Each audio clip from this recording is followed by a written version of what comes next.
I'm here with Detective Wallace. I still call him I still get a little nervous with him. He doesn't really have conversations. He takes depositions. Yeah, so I'm waiting for you to ask me a question I can turn on you. What do you mean by that? What do you mean? You know,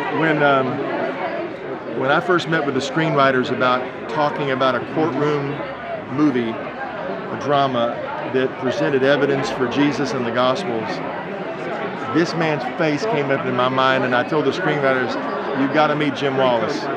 So I brought them to San Diego. Jim was already there. Yeah, it was awesome. We had this little serendipitous moment. 2 hours talking to my room about evidence for God, so it was awesome. So when he left, the screenwriters looked at me and said, "He's just perfect."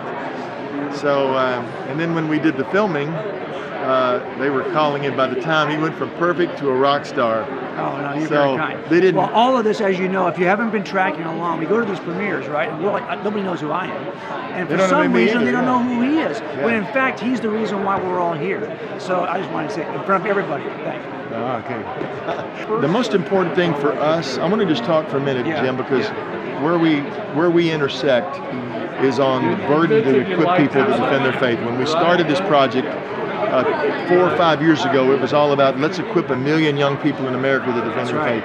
That's been your passion. You retired from being a cold case detective to do this full time.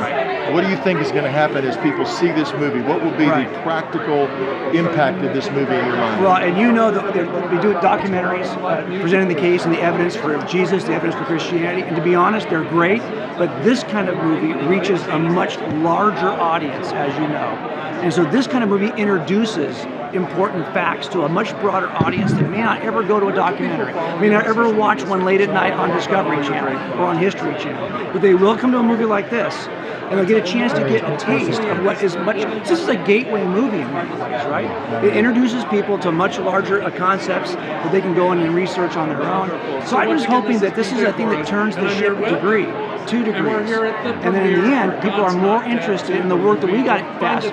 We got interested in this. Yes. How did that happen? Well, everyone I think would be interested once they see a movie like this. This is Harold Cronk, the director. The artiste. Hey everyone, BJ Torres here. Let me just say this, is that when I introduced, I was talking about how when I first told Chuck and Kerry about him and they introduced him, they came down and met in San Diego and they loved him.